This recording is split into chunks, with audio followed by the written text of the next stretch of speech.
بر صغیر بنگلہ دیش، پاکستان، ہندوستان کا مجموعہ، یہاں اہل حق علماء دیوبند تھے۔ جب انہوں نے کفر و شرک اور بدعت کے خلاف کام کیا تو ان پر بھی الزام ایسے لگے جیسے انبیاء علیہ السلام پر لگے تھے۔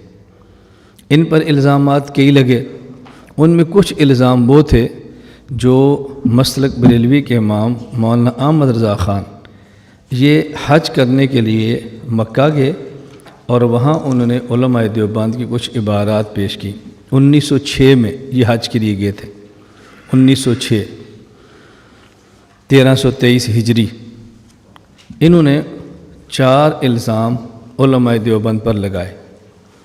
پہلا الزام یہ تھا کہ مفتی رشید احمد گنگوئی رحمۃ اللہ علیہ نے فتاوی رشیدیہ میں لکھا ہے کہ اللہ تعالیٰ جھوٹ بولتے ہیں، الیاذ باللہ۔ مولانا قاسم نانوتوی رحمۃ اللہ علیہ نے تحذیر الناس میں لکھا ہے کہ رسول اللہ صلی اللہ علیہ وسلم کے بعد نبی آ سکتا ہے، وہ ختم نبوت زمانی کے منکر ہیں۔ حضرت مولانا خلیل احمد سہارنپوری رحمۃ اللہ علیہ نے براہین قاطعہ میں لکھا ہے کہ ابلیس کا علم رسول اللہ صلی اللہ علیہ وسلم سے زیادہ ہے۔ حضرت حکیم الامت مولانا اشرف علی تھانوی نے حفظ الایمان کے اندر لکھا ہے کہ رسول اللہ صلی اللہ علیہ وسلم کا علم زید، عمر، بکر، حتیٰ کہ مجنون، پاگل، حتیٰ کہ صبی بچہ، حتیٰ کہ جانور کے علم کے برابر ہے، الیاذ باللہ۔ مکہ اور مدینہ کے علماء نے فرمایا کہ ہم تو اردو نہیں جانتے، آپ نے اردو کا ترجمہ عربی میں کر کے دیا ہے۔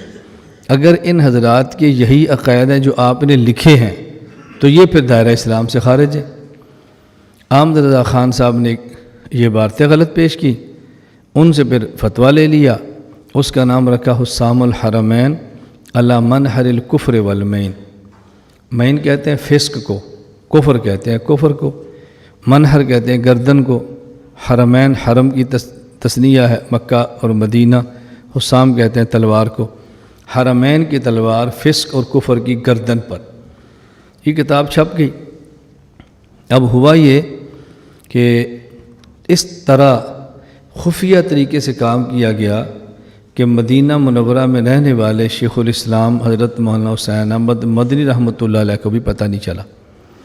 جب یہ کتاب ہندوستان سے چھپ گئی، ان حضرات تک پہنچی تو حضرت مدنی رحمۃ اللہ علیہ نے پھر دارالعلوم دیوبند سے رابطہ کیا اور حرمین کے علماء سے رابطہ کیا کہ آپ کو اطلاع غلط پہنچی ہے، ہمارے عقائد یہ نہیں ہیں۔ تو حرمین کے علماء نے 26 سوالات مرتب کر کے حضرت مدنی کو دیے۔ حضرت نے 26 سوالات دارالعلوم دیوبند بھجوائے۔ ان حضرات نے متفقہ طور پر مولانا خلیل احمد سہارنپور رحمۃ اللہ علیہ کو منتخب فرمایا۔ انہوں نے 26 سوالات کے جواب دیے اور ان 26 سوالات کے جو جواب ہیں اس کا نام ہے المحند علی المفند۔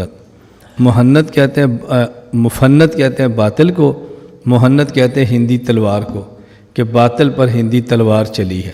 یہ انہوں نے جواب لکھا۔ حضرت مولانا گنگوئی رحمۃ اللہ علیہ وفات پا چکے تھے، ان کے بیٹے مولانا مسعود احمد گنگوئی انہوں نے تصدیق فرمائی۔ مولانا نانوتوی وفات پا چکے تھے، ان کے بیٹے مولانا محمد احمد انہوں نے تصدیق فرمائی۔ حکیم الامت حضرت تھانوی رحمہ اللہ زندہ تھے، انہوں نے تصدیق خود فرمائی۔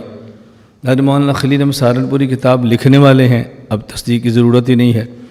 ان کے علاوہ شیخ الہند رحمہ اللہ کی تصدیق موجود ہے، حضرت رائے پوری رحمہ اللہ کی تصدیق موجود ہے، اور اس وقت جو ہمارے بڑے بڑے دیوبند کے مشائخ تھے اس کے اوپر ان کی تصدیقات موجود ہیں جو ان نے دستخط فرمائے تھے۔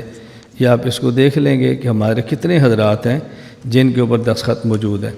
ہمارے دیوبند کے حضرات ان سب نے اس کی تصدیق فرمائی ہے۔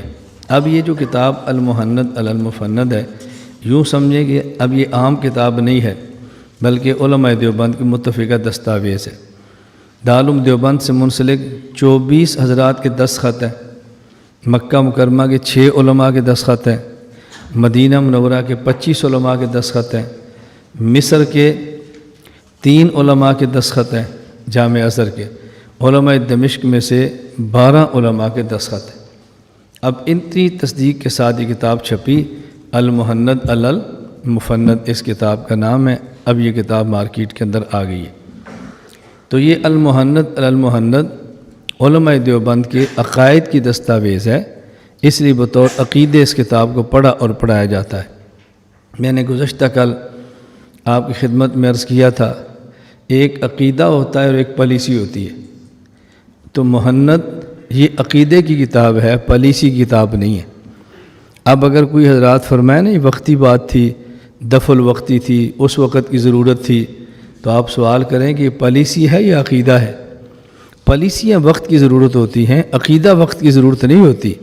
اس لیے عقائد ہمیشہ وہی اپنائے جاتے ہیں جو کہ اپنے ہوتے ہیں۔ عقائد کے بارے میں کبھی بھی آدمی غلط فہمی کا شکار نہیں ہونا چاہیے۔